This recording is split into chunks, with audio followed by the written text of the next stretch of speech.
Hello and welcome to a new episode of American Truck Simulator. In today's episode, we're going to be hauling something different than we usually do. It's a normal trailer, not some huge, like, humongous, ginormous, I don't know, mining vehicle or something.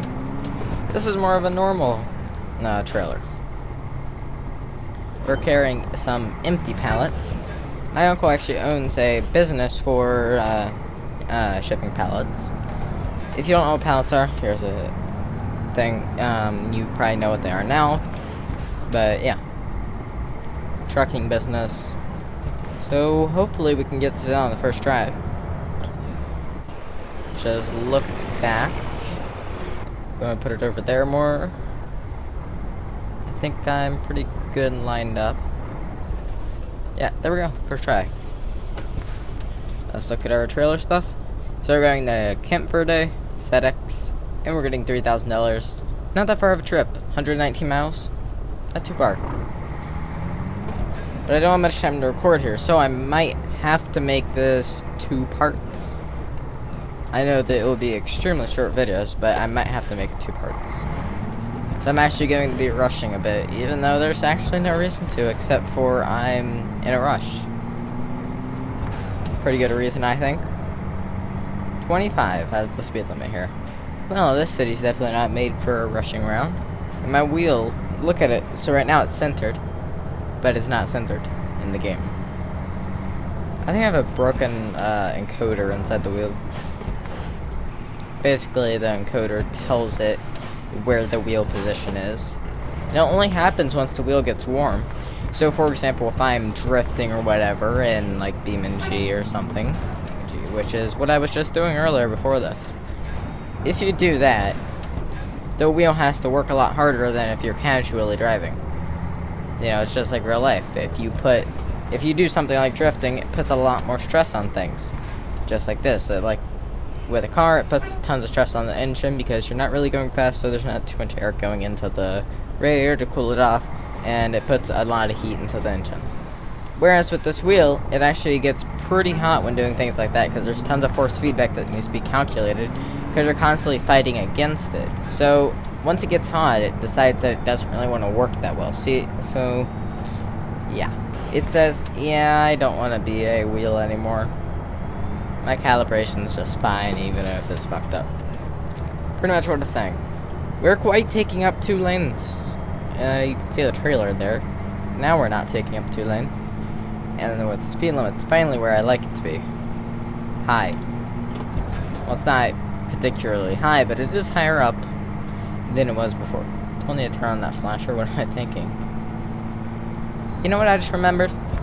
We need to stop for fuel. Wrong button. So let's click I. Basically, what it says there is not true because I floor around a lot. And I like to go fast. So why am I going 55? This is not good for your fuel economy.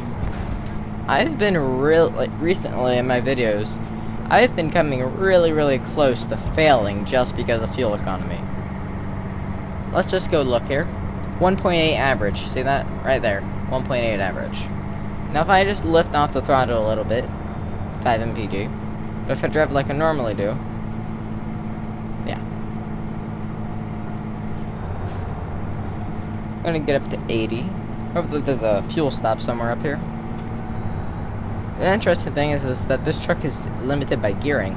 Most trucks are just limited because they're physically limited to like the speed. The gearing has nothing to do with it.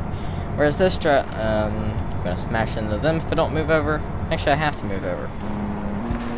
But this truck with this transmission, it basically, it's not made to get good fuel economy. It's geared for more of speed. It's kind of like how some cars are. They're geared for speed, but they're not fast. And I like to have it this way because it makes it easier to climb grades and that sort of thing. Because you can find just the right gear.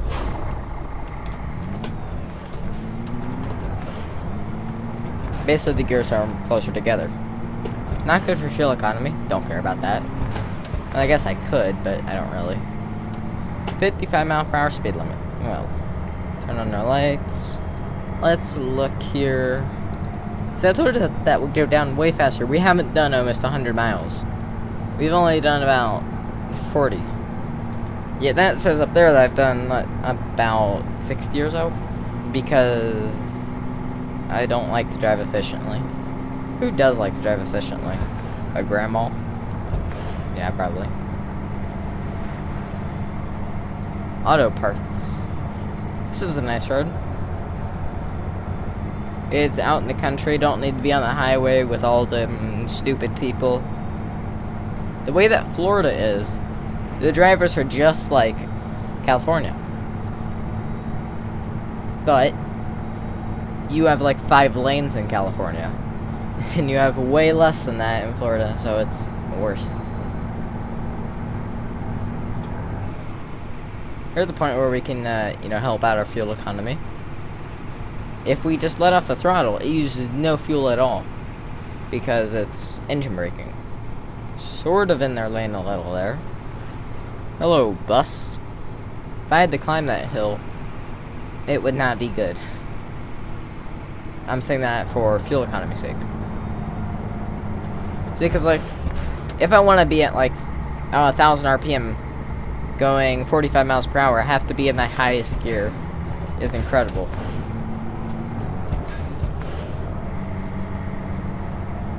And there's one of those things on the road. Not convenient at all. Is he slowing anyone down? Doesn't look like it. No one behind him except for that bus. Out in the wide open spaces here. No cars. Well, except for a few. It's just nice to be out here because there's not too many cars that you risk murdering. Whereas if you're in a highway or whatever, there's a much higher risk of you murdering a car.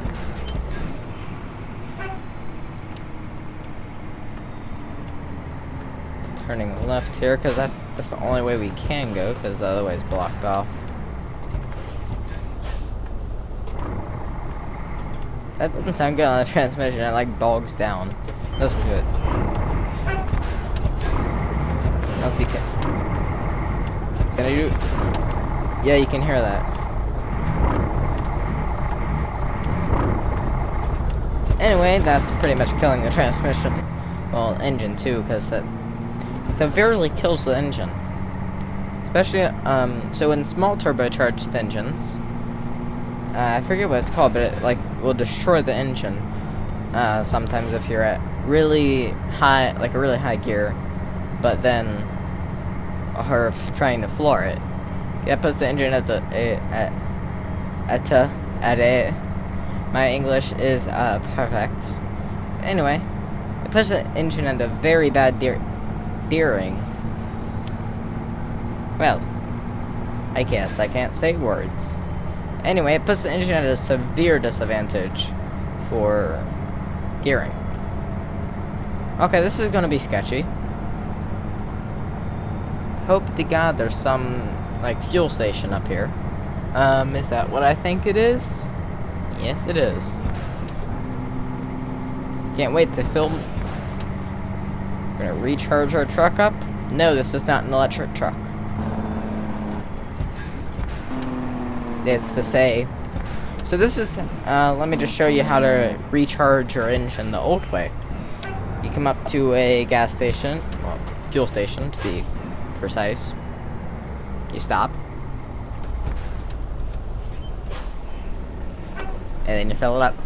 Whereas an electric car, you have to sit there for an hour, let the electric thing, get power.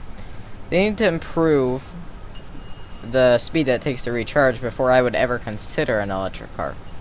And let's just start it up. That's good enough. Man, I stalled it. And this is also killing the transmission. I mean, the only thing it's really going to be doing is killing a clutch. Okay, we're good.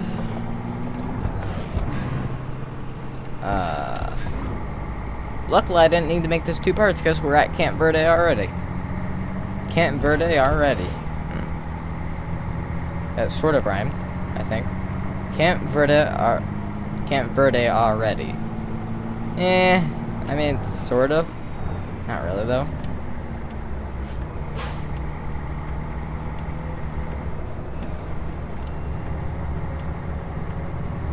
Carrying a trailer like this is actually really nice to do once in a while.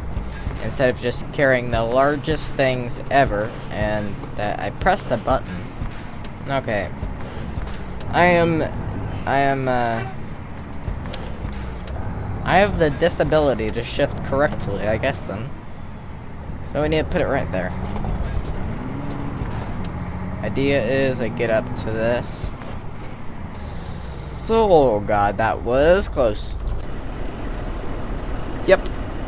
You are probably sitting neck high in your own excrement about now. If you were the driver of this truck. Okay, now we need to turn the trailer in. Looking good. Turn it in a little bit more.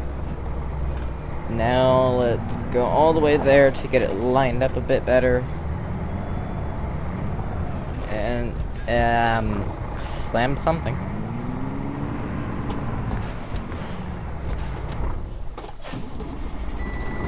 You didn't witness that?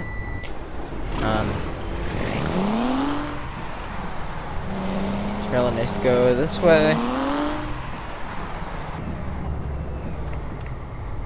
And there we go. Done. So hopefully you like this episode, and goodbye.